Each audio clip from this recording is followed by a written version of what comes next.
Okay, less hectic day today. Tomorrow I might have to go to an event at the night time, so I'm trying to think how that would all work out and stuff. Probably gotta get my practice and stuff in, like for the drone flying earlier on. There was some interesting drone stuff too. Everything from using it for a natural disaster to deliver stuff, and as well some countries developing a different type of weight classification for the drones, so I thought that was kind of neat.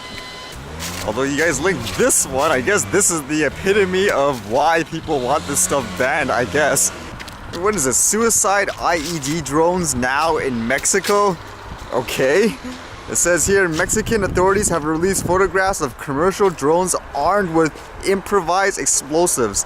And it says here, the improvised explosive was attached to the drone through strings that allows it to be carried to an objective and remotely detonated, blowing up the drone itself. Yeah, so again, it's this stuff that basically makes people fear about the drones. Even for like recreational flyers, they'll assume like a person like myself will do something like this. And I guess about that crazy bridge diving video, and again, like here, I was just reading from the site, like this is from the Vancouver Sun, I believe, and it says here's a poll. Because of that, it says, do you think Canada's drone laws are fair? And according to this, it says about 75%, I guess, of the people that participate in this says yes, it's fair.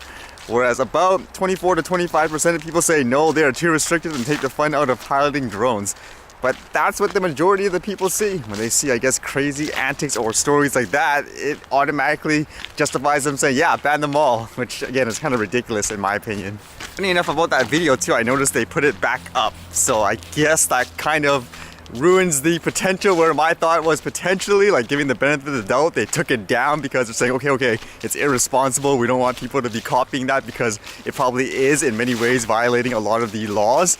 But they put it back up, so in my opinion, I mean, the only logical way, I mean, anyone else can give their opinion. They probably felt at first they didn't know if they were fully in the clear, but maybe now after seeing other stuff, like maybe a person like me saying, well, it's a fly zone, and you can't really say what kind of drone they were flying, so I guess what do they have to lose as a business, so to speak, in terms of the publicity and all that, which is a little unfortunate.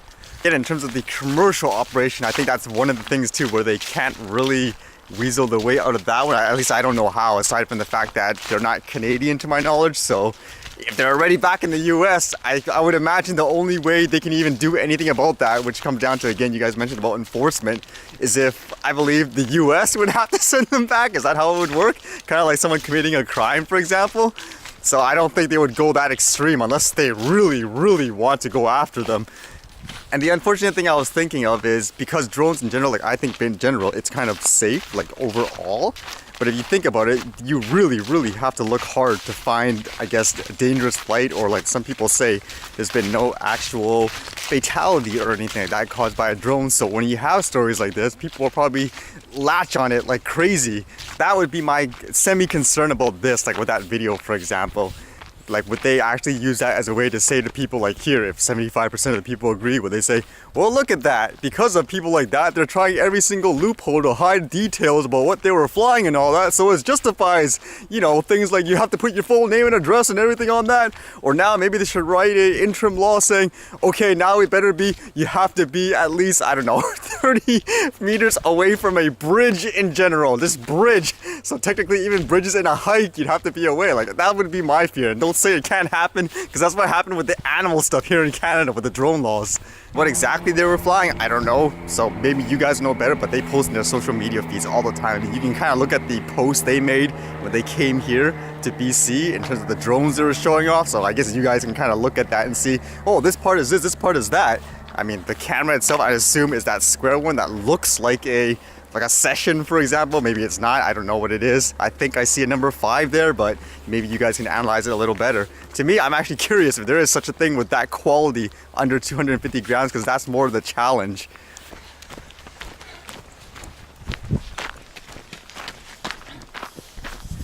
Looks like they're forcing the class to run through the lake or something.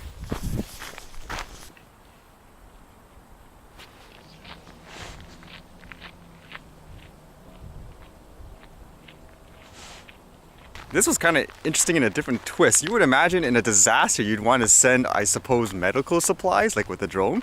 Whereas this one says, drone delivers fried chicken to a Japanese town hit by a nuclear disaster. And it says here, drones have started delivering foods such as fried chicken to an area of Japan hit by a tsunami and nuclear disaster.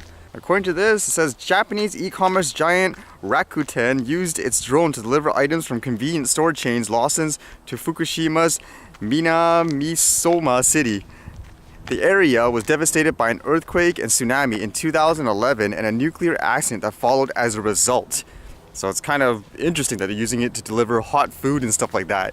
It makes me think about the banning of the drones and flying them. When people say about safety, what if there's a situation like that again, where even though I'm a recreational drone flyer, what if there was someone that I could transfer something with my drone in an emergency? Should I be allowed to do that or no? Just because of some crazy guy or something that flies it once in a while in a nut way, or maybe they do it often on purpose, should that stop a person like me from using it responsibly? I mean, likewise, people often say for a recreational flyer, well, we shouldn't wait for something crazy to happen, like someone gets killed with a drone where it hits a car, everybody dies, the airplane explodes.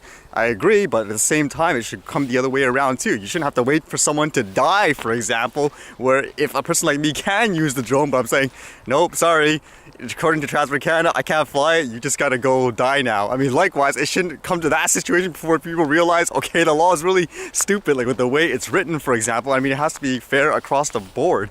Some common sense is really needed, in my opinion. That's what it should come down to, honestly, too.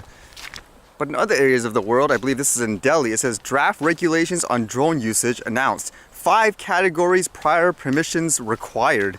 And they basically classify it in different ways, because we have about, what is it here, about 3 or so in terms of classifications at this point, or technically 4 if you include the under, I guess, 250 grams where nothing is regulated. It says here, these are the key points of the proposed regulations. There are 5 types of drones: nano, micro, mini, small, and large. These range from less than 250 grams in weight to over 150 grams. Drones under 250 grams, which is nano, won't need security clearance. Micro category, 250 to 2 kilograms, will get approvals in 2 days. So you wonder why everyone's kind of going towards the less than 250 grams. And it says here too, there will be no drone zones such as above operational aerodromes and within 5 kilometers of Vijay Chowk in Delhi. Within 500 meters from strategic locations from mobile platforms such as cars, ships, aircrafts, over eco-sensitive zones like national parks and wildlife sanctuaries, unless approved. And this point says drones less than 2 kilograms and operating under 200 feet of height, once registered, can be flown without nods. 200 feet of height. Is that actually high enough for someone that flies it for fun, like a photographer, for example? And to clarify what they're used for, it says drones can be used for photography, medical uses, ad filmmaking, and so on. E-commerce companies should be able to use drones as well.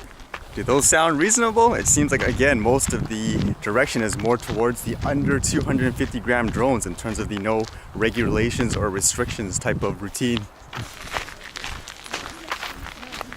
Kind of makes me think when it comes to the drone safety, because in my opinion it comes down to perception in many cases right now, where someone sees something they think is dangerous even though you're not. Like say the camera's going through something, even though you're technically far away but it looks close in the camera, people will still say, oh, that's it, it's super dangerous, which kind of makes me wonder in terms of capturing footage, because I usually prefer hiking scenery and stuff like that, whether or not I should try to find locations with more cities, cars, and locations that are perfectly legal according to all the maps and all that, and whether or not I should try to capture that just to change people's perspective, to show, look, you can get stuff like that in a perfectly safe way. I mean, just because you see, for example, a car in the shot, look how far away I am in reality, like that type of thing. I wonder if I should do that, because with stuff like those other videos, for example, maybe the hysteria will be here, and again, they'll make an interim order now, you have to stay away from bridges. The sad thing about that video too is it wasn't even Canadians that did it. It's someone else from a different country creating heck, and it was basically, okay, thanks, bye. Leaving you with the mess while we get the photos. Alright, let's try to capture some stuff.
Alright, try to get those close object shots. I think those are really cool.